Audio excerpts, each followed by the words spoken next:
కృపగల మా ప్రియ పరలోకపు తండ్రి, మీ అపారమైన కనికరము దయను బట్టి మిమ్మల్ని కొనియాడుతున్నాను ప్రభువా.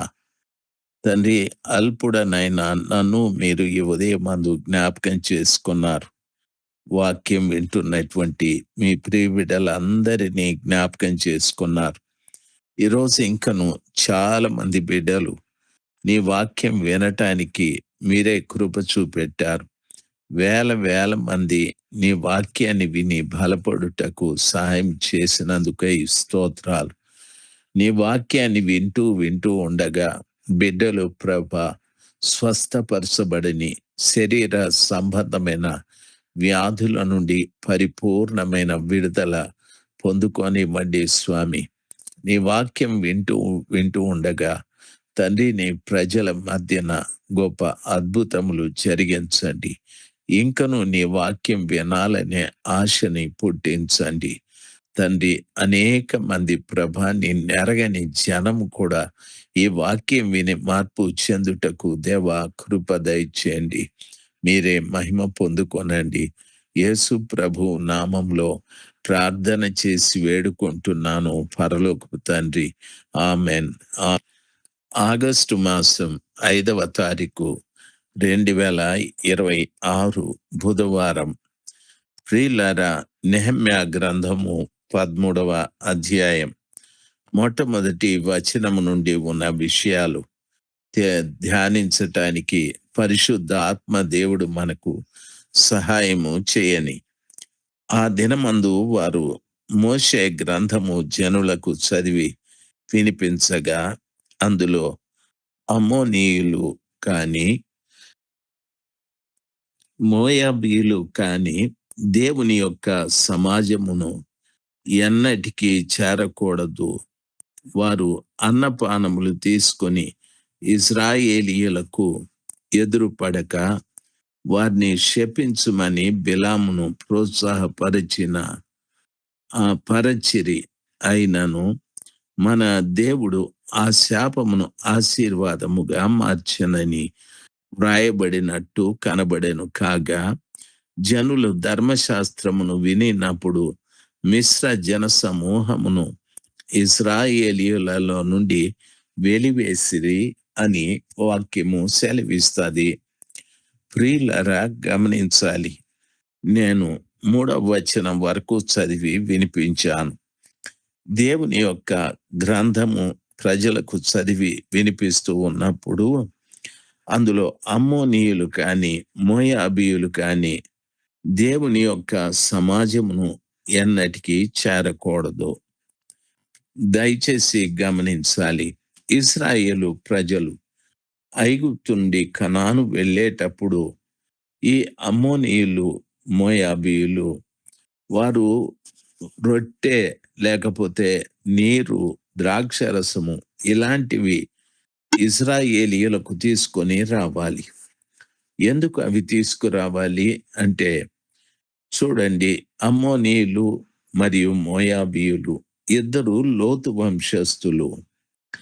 ఆదికాండము 19వ అధ్యాయము 30 నుండి 38 వచనం వరకు చదువుకుంటే అక్కడ చెప్పబడి ఉంది.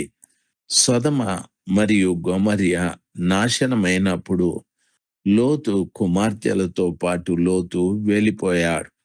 ఆయన భార్య ఉప్పు స్తంభం అయిపోయాది. అయితే వారితో తాను సహజీవనం చేశాడు. ఆ కుమార్తెలు అతనికి ద్రాక్షరసం త్రాగించి తండ్రితో సంబంధాన్ని కలిగా ఉన్నారు.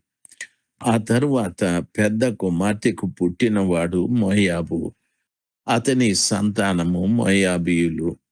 చిన్న కుమార్తెకు పుట్టినవాడు అమ్మోనీయుడు, అతని సంతానము అమ్మోనీయులు.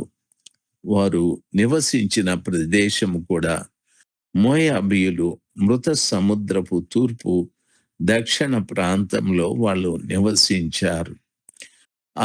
ఆ తరువాత అమ్మోనీయులు మోయాబు ఉత్తరాన యోర్దాను నదికి తూర్పు ప్రాంతంలో వాళ్ళు నివసించారు.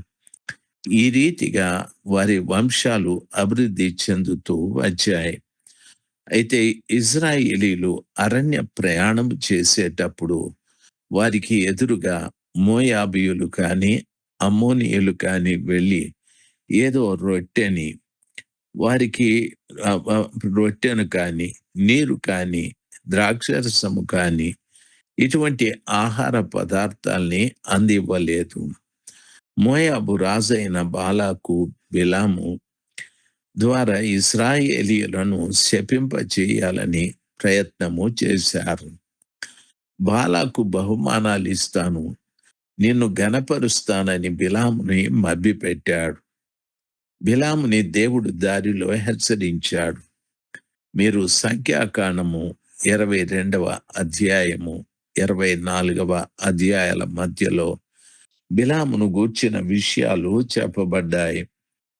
అయితే ద్వితీయోపదేశ కాండం 23వ అధ్యాయము 3, 6 వచనాల ప్రకారంగా అమ్మోనీయులు మరి మోయాబీయులు యెహోవా సమాజంలో చేరకూడదని ఆజ్ఞ ఇవ్వబడింది. ఎందుకంటే కనాను ప్రయాణములో ఉన్న ప్రజలు ఇజ్రాయేలీయులు తమకు సోదరులే. అబ్రహాము సంతానము వారు, లోతు సంతానము వీరు. వారు కలిసి మెలిసి ఉండవలసిన వారు. అయితే వారు వారికి వ్యతిరేకంగా దేవుని దాసుడైనటువంటి బిలాముతో ద్వారా శపించారు. వారు నాశనమైపోవాలని శపించారు. ప్రియులారా గమనించాలి. వాస్తవంగా మనము దేవుని రాజ్యంలోనికి వెళ్ళాలి అనే ఒక మంచి మనసుతో దేవుని చిత్త ప్రకారంగా జీవించడం ప్రారంభిస్తే ఈ అమ్మోనీయులు, మోయాబీయులు లాగా ఎందరు మనకి ఎదురుపడి, ఎంతమంది మనకు తటస్థపడి మనల్ని శపించిన ఆ శాపాన్ని దేవుడు ఆశీర్వాదంగానే మారుస్తాడు. నన్ను లెక్కలేనంత మంది శపించారు. క్రైస్తవులే శపించారు. నాతో ఉన్నవారే శపించారు. దయచేసి గమనించాలి. నాతో ఉన్న, నాతో తిన్నవారు, నాతో కలిసి మెలిసి తిరిగిన వారు, నా సహాయాన్ని బాగా అందుకున్నవారు కూడా నన్ను శపించారు. వారి శాపాలకు కారణం తెలియదు కానీ భయంకరంగా శపించారు. నువ్వు చచ్చిపోతావు, నాశనమైపోతావు, అలాగా ఇలాగానని ఎన్నో మాట్లాడారు. అయితే అవన్నీ దేవుడు నాకు ఆశీర్వాదంగానే మార్చాయి. ఎవరి నోటి మాటలు నాకు తగలకుండా, ఎవరి ఉద్దేశానుసారంగా నాకు నష్టం కలిగించకుండా ప్రభుల వారు నా చుట్టూ కంచి వేసి వారు చెప్పిన ప్రతి శాపాన్ని ఆశీర్వాదంగా మారుస్తూ వచ్చాడు. దేవుని పిల్లలు నాకే కాదు, ఈ రోజున వాక్యం వింటున్న ఆయన బిడ్డలైన మీకు కూడా మనం నిజంగా పరలోక ప్రయాణంలో ఉంటే, ఆత్మీయ జీవితంలో మనముంటే మనల్ని శపించే ప్రతి వాటిని ప్రతి శాపాన్ని దేవుడు ఆశీర్వాదంగా మార్చగలడు. మనల్ని నష్టపరిచే ప్రతి వారిని, మనకు కష్టాన్ని కలిగించాలనుకునే ప్రతి వారి నష్టము, కష్టాలు అన్నీ కూడా దీవెనలుగా ఆయన మార్చగలడు. కాబట్టి భయపడాల్సిన పని లేదు. మహోన్నతుడైన దేవుని కృపను బట్టి ఈ రీతిగా మోయాబీయులు కానీ, అమ్మోనీయులు కానీ ఇశ్రాయేలు ప్రజలతో చేరకూడదు అనేటటువంటి ఆజ్ఞ దేవుడు ఇచ్చాడు.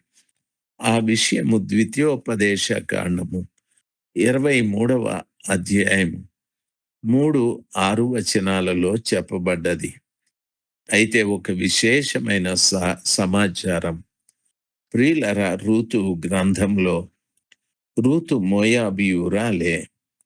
అయితే తాను నయోమితో పాటు ప్రభునందు విశ్వాసముంచి ఇశ్రాయేలు ప్రజలతో చేరింది. ఆమె దావీదు రాజు వంశంలో భాగమై చివరికి యేసుక్రీస్తు వంశావళిలో కూడా ఆమె స్థానాన్ని సంపాదించుకుంది. రూతు గ్రంథంలో వివరాలు చెప్పబడ్డాయి. మత్తయి సువార్త మొదటి అధ్యాయములో కూడా ఈ విషయాలు చెప్పబడ్డాయి. కాబట్టి ప్రభు పిల్లలైన మనము నేర్చుకోవాల్సింది, మోయాబీయులు, అమ్మోనీయులు ఇశ్రాయేలీయులతో ఎందుకు చేరకూడదని ప్రభుల వారు చెప్పారు అంటే, ప్రియులరా, పాపము చేసేటటువంటి వారు దేవుని బిడలతో సావాసము చేయకూడదని, వారు ఏమాత్రము కూడా వారితో కలిసి ఉండకూడదనేది దేవుని ఆలోచన. దయచేసి గమనించాలి. దేవునికి విరోధంగా నిలబడ్డ ఏ ఆయుధం కూడా రూపించబడదు అని వాక్యము సెలవిస్తాది. అయితే ప్రభు వైపు తిరిగి పశ్చాత్తాపపడి ప్రార్థన చేసినట్లయితే, అటువంటి పశ్చాత్తాపపడిన వారిని ప్రభుల వారు కృపతో స్వీకరించి వారికి తిరిగి రూతులాగా చక్కటి జీవితాన్ని ప్రసాదించగలడు. ఈ రోజున అమ్మోనీయులు, మోయాబీయులు లాగా ఉంటున్నామా? లేక ఇశ్రాయేలు వలె ఐగుప్తును వదిలిపెట్టి కనానుకు బయలుదేరి వెళుతున్నామా? ఆలోచన చేయాలి. దేవుడు మిమ్మల్ని దీవించుగాక. ఆమెన్. ఆమెన్.